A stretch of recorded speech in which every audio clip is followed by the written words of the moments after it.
Hey folks, it's Matt from artoftheimage.com and I have the Sony RX100 Mark IV here. As you can see, I'm filming from in the car. We're doing a vlogging test here, so I'm just using the mirror to show you the RX100 Mark IV.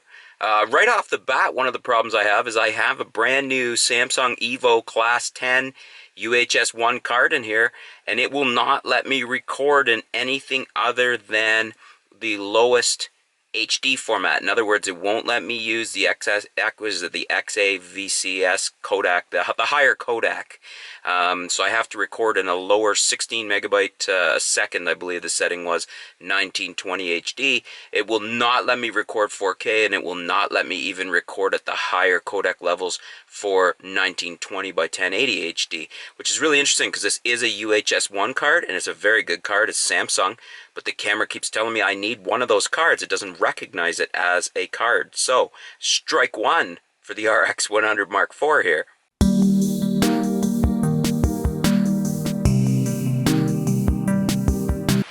Okay, so as you can see, I'm here at Burgess Park. And actually, it feels like it's just starting to rain, so hopefully this isn't going to cut it short. It is calling for rain today, but the sun had come out, so I was hoping we could get some vlogging done.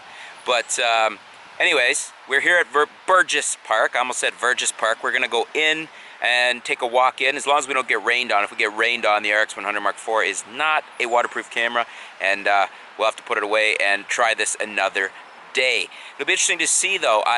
There's no hot shoe on the RX100 Mark IV in order to put a Rode video mic on, and it is a little bit windy today. I've got the wind cut enabled on the digital controls in the menu there.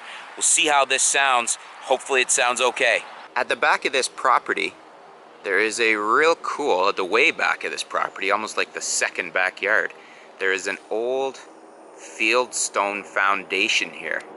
You can see that there.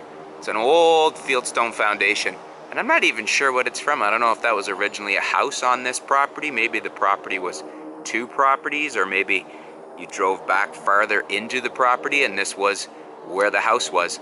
It's kind of neat. I always like the old fieldstone houses, and it's always neat to wonder what the history is when you see an old foundation.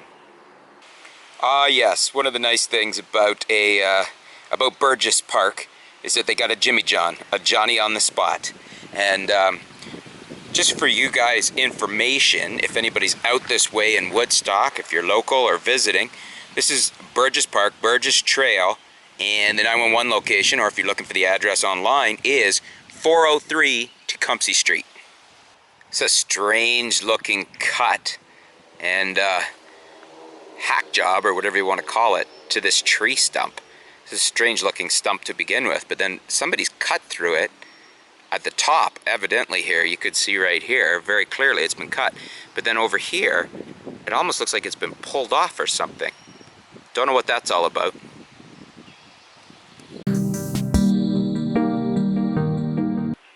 I should note that the first bit of filming I did just a minute ago, and the first bit you saw there, I had it on spot metering mode. I was wanting to make sure it was exposing properly for me, but when I was just taking the video, just two little clips back of the Jimmy Johns, or the Johnny on the spots, whatever you want to call them, I noticed it was way overexposing in spot metering. So I've changed it back to multi-value or matrix, whatever you want to call it, where it evaluates the whole scene. I forget what exactly Sony's designation is for that. I know Nikon calls it matrix metering, but I've switched to that. No motorized vehicles allowed here, or maybe more specifically, no motorcycles. I don't know. I think you get the point. No motor vehicles. This is interesting, and just past the gate, we have some signage up that I haven't seen before. And it's just basically, I guess they're doing some type of invasive exotic species management. Presumably vegetation. That's the Upper Thames River Authority that's doing that. So really interesting. I never like to see this in nature, warning pesticide use. But hey, I guess that's part of this invasive species management. Hopefully they'll get it under control and we won't be using any more chemicals out in this nature spot in the park. Check out the amazing flowers behind me here. I think this is Queen's Lace or something, interspersed with I don't know what the purpley pink ones are, but it's absolutely beautiful. Check it out.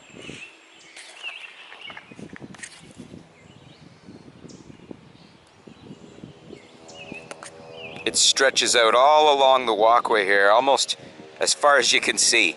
Very pretty, very nice scenery.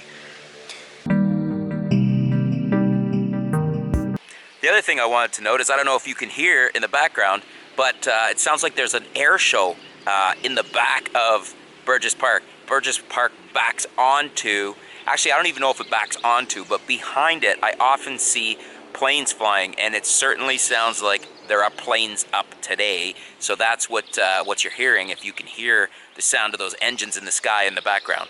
Caught sight of our first birdhouse here, and actually I don't know if that's a birdhouse or a bat house.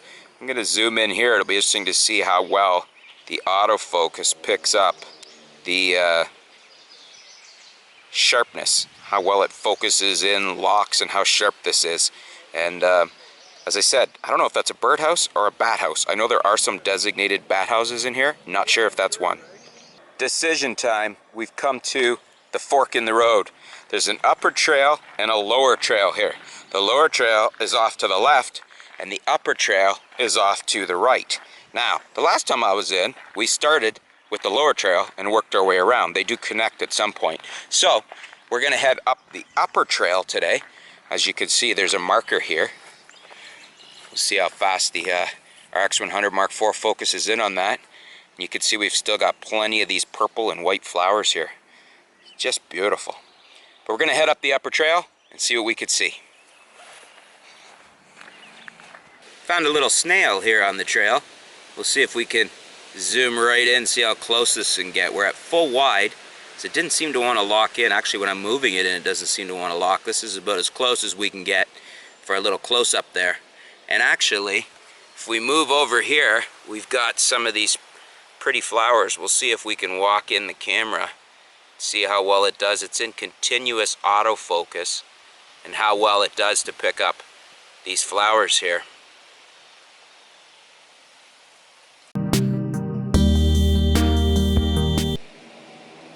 Found a caterpillar here on the trail. And one thing I'm really noticing is, with small subjects with the RX100 Mark IV, the continuous focus is having a hard time locking and maintaining. And I've heard that from people trying to use this as a vlogging camera, that the continuous focus isn't great. Let's see if we can grab this with a photo instead of with the video here.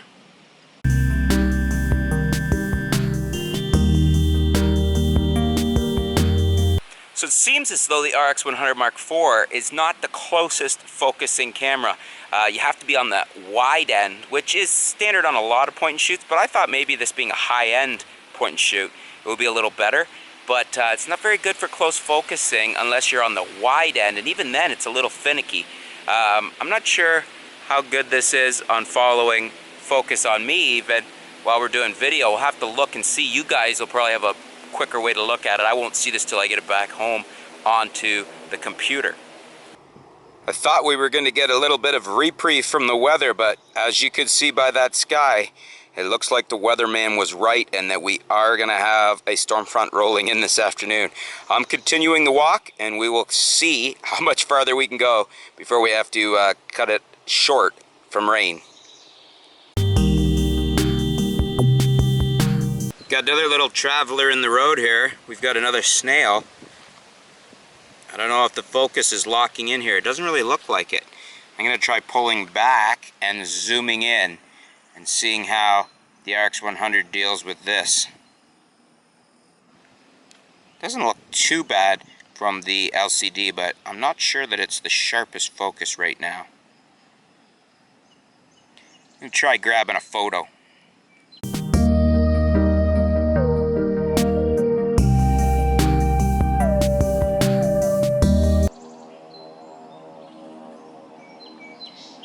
He's just moving along at a snail's pace. You can really see here, I'm sure this is a lot of work for him, but you can see how we get the cliche at a snail's pace. Behind me here is the sign for the Arbor Day project. It's something they do, the city does, in collaboration with some other businesses, where they come out and they plant trees. It's a great project. I wanted to just say, as we've been walking along here and as I've been playing with the camera, I'm hoping you can hear the audio okay, because it's getting windy out here. This is audio straight from the Sony RX100 Mark IV, no additional features or whatnot. But I'm having some concerns with the autofocus. Not so much in this type of situation where I'm just holding the camera and it's, you know, vlogging and videoing me, but I've been trying to autofocus on, you know, the snail and some flowers and some other things for video. It just seems really difficult and finicky to get it to acquire focus. So I'm gonna have to play with this some more and see what my final verdict is on that. So as you can probably hear from the sound of the rain on the roof of the car, we got the rain that we were being told was coming. It is raining, there is thunder out there, and it started coming down. I'm may sound a little winded. I did a little jog. The camera, I have my bag with me. Luckily, I wasn't silly enough to not bring my bag, so I put the camera in the bag, protected it from the rain. So that will end today's vlog test, our first vlog test of the Sony RX100 Mark IV. As I said before, this is entirely the Sony RX100 Mark IV. This is the audio straight from the onboard mics. Hopefully I don't have my finger over the mic ports. I gotta see actually where they are on here, because I've done that with the Nikon S9900.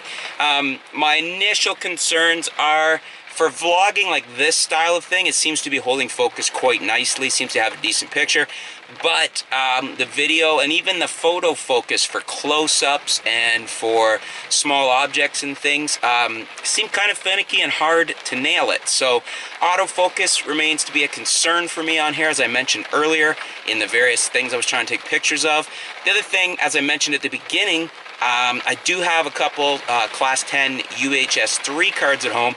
Hopefully the RX100 Mark IV will recognize one of them, because this Samsung card that's in the camera right now filming this is a Class 10 UHS-1, which is what the camera says it needs, but that's what I got in there. It's not a cheap card, it's a Samsung Evo Class 10 UHS-1, so go figure. Anyways, folks, thanks for tuning in. Stay tuned. We'll be back with more on the RX100 Mark IV. And if you have any questions, if you have any feedback, any advice for me on the RX100 Mark IV, leave it in the comments below. And we'll be back soon here at artoftheimage.com. Thanks.